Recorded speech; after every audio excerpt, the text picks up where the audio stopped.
Razer, you almost had me. You guys almost got me with this one. I liked it. Understated look, solid price point, weirdly shaped dongle. I was on board. I was basically finished with my review. But then I realized it's basically just the SteelSeries Arctis One wireless. You ready?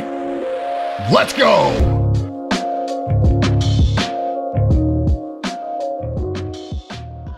So yeah, the Barracuda X from Razer, $99.99 US. I'm gonna review it because I said I would. My review was like 90% finished when I discovered the striking similarities to the Arctis One wireless, which, if I'm not mistaken, debuted in September of 2019. Now, a long time has passed since then, so this might be forgivable if the Barracuda has exceptional audio quality over the Arctis One, or if the mic fidelity is a lot better. Here's the headlines. No Bluetooth, 2.4 gigahertz wireless, supports PC, PlayStation, Switch, and Android. Says no iOS support, probably because you'd be pretty hard-pressed to find an iPhone with a USB-C port, but it runs just fine on my iPad Pro. Really easy setup, no delay at all in gaming, the mic works great. The only thing is it does chew through the battery really fast. The same holds true on our Samsung Note 20 as well, just plug and go, no delay, piece of cake. Here's the thing, these both do that. All of that. We're used to wireless audio devices being a little more well-endowed in the dongle department than their mice and keyboard counterparts. This dongle was born different in that it's a T-shape. It's like a rectangle sticking straight out from your mobile device would probably be a recipe for disaster. It's also designed so that it fits with your phone case on. Smart. You may find that it blocks other valuable USB ports like on your laptop or your PS5. They thought of that. They include a Usbc Extender. This also works if you don't have a USB-C port on the front of your case or if your PC doesn't have USB-C at all. But here's the thing, these both do that. All of that. The Barracuda X can run passively without using the battery off the 3.5mm jack. This is what you'll have to do with Xbox, as the wireless is not officially supported there. Both are mainly plastic builds with pretty understated looks. Both have steel frame headbands, but the adjustments are clickier and feel better on the Barracuda. Both weigh nearly exactly the same on my scale, around 255 grams. Neither build really inspires confidence, but the yokes on the Barracuda have some definite flex to them. They both swivel 90 degrees. Razer's swivels feel better out of the box, but still feel like over time, they'll lose tension and flop around like LeBron in the playoffs. You should have heard the ones that didn't make the script. Your left ear cup has all the adjustments and connections, and these don't feel great. The mic mute is kind of janky, it catches on the housing, the tension on the volume wheel is really loose, and you can hear all these things moving, amplified by the hollow space inside the ear cup. It all feels and sounds very budget. The controls on the Arctis One feel better, and the power button is on the right side. The Barracuda is really comfortable. Fake leather in the headband with a little bit of foam. The ear pads feel like the same material from the Black Shark, that breathable sport mesh, very similar to the Arctis. The foam is more dense in the Barracuda. The openings are like 60 by 37 millimeters. These sit on top of like the top ridge of my ear, but there's no clamping force at all. The ear pad openings on the Arctis are 65 by 50 millimeters, much more forgiving. The overall headband size on the Arctis One accommodates slightly larger heads as well. Both have decent passive noise cancellation. Neither one has active noise canceling. Both are really comfortable, but overall I give build and comfort to the Arctis One. So you guys get a little look behind the scenes today, as there's a very important piece of productivity software I use to manage literally everything that happens on this channel. That is Notion, and I couldn't be happier that they're sponsoring today's video. When the channel really started to grow, scheduling all the production for the product reviews, the paid placements, keeping track of where I was in my process for each individual project, that became really overwhelming really fast. Looking for help with that is how I found Thomas Frank in Notion. He's got a template for video content creation that allows me to group each individual video, like this one for instance, into its own separate project. But then I can pull the lens back and see the entire calendar at a glance. I can add tags for where I am in my process, the target upload date, any tags like sponsors or embargoes, a place inside to brain dump notes, and craft my finalized script. Because I can access Notion from my phone, my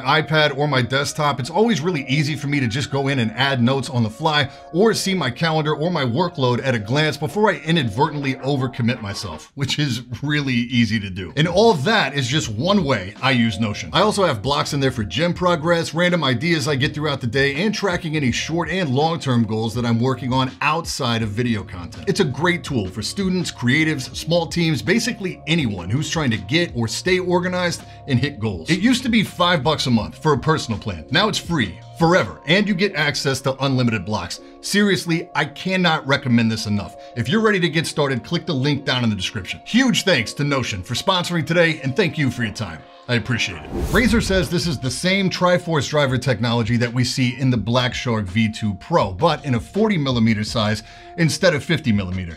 And it is noticeable. Flatly, these don't sound as good as the Black Shark V2 Pro, but I wouldn't expect them to either with that $80 price difference. It's gaming tier audio, so we're back to that over-exaggerated, boomy bass, less defined mids, kind of sterile highs, and an overall mix that just feels kind of disjointed, like certain sounds come in way too hot. They do have solid imaging for gaming, so directional cues are no issue, though the soundstage feels pretty constricted. They don't sound bad, they're just bass heavy and not super smooth. So this is the part of my testing where I decided I needed to go out and buy a SteelSeries Arctis One wireless to A/B test against the Barracuda.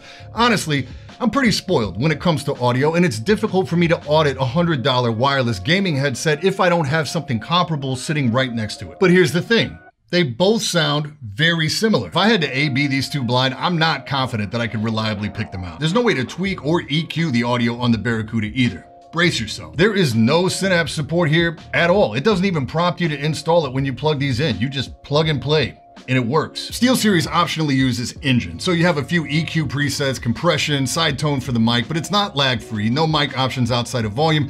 It's pretty throwaway software implementation. I would skip it. Overall, for sound, I call it a draw. Whether you're watching movies, gaming, or listening to music, they both perform exactly as I would expect for this price point. The detachable mic here does have a smaller capsule than the one we saw on the Black Shark V2 Pro, and that does come across in the audio. Certainly okay for gaming or a Zoom call, but it's definitely got that gaming mic sound. So pretty thin, pretty nasally, doesn't do a lot for deeper voices, and you do have some of those compression artifacts in there as well. The Clearcast mic from SteelSeries doesn't have a windscreen, but it does have a much better sound overall in my opinion. It seems more clear to me, captures more of the natural dynamics of my voice, and it has higher max volume levels overall. Neither do a really great job of background noise cancellation. Both are detachable, but for me, the clear winner on mic here is the Arctis One. No issues with lag, connection, or range. I started to get degradation at around 30 feet away from the transmitter and total loss at around 40 or so. They both performed identical in this test. Minus a little flash of green on the mic mute, there's no color. These are super low-key, nothing gamery about them at all. They've even got a pretty slim profile against the head. Unlike pretty much any gaming headset I've ever seen or owned,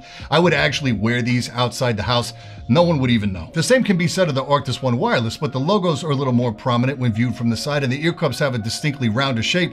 Still, I think it's really subjective. I call this a push. Battery life is stated as 20 hours on both. Both have auto shutoff. This can be adjusted in the SteelSeries software, and you can check battery level there, which is more challenging on the Razer. The big difference here is that Razer is charging over USB-C, so your charge times will be faster. I don't think you have to do a lot of mental math here for the conclusion. The functional application of these two headsets is nearly identical. For me, the Arctis takes it for the mic and the more forgiving dimensions, not only of the frame, but of the internal space of the ear cups as well. If SteelSeries refreshed these with USB-C, it would be a full body bag for the Barracuda. Razer, look, I'm not mad.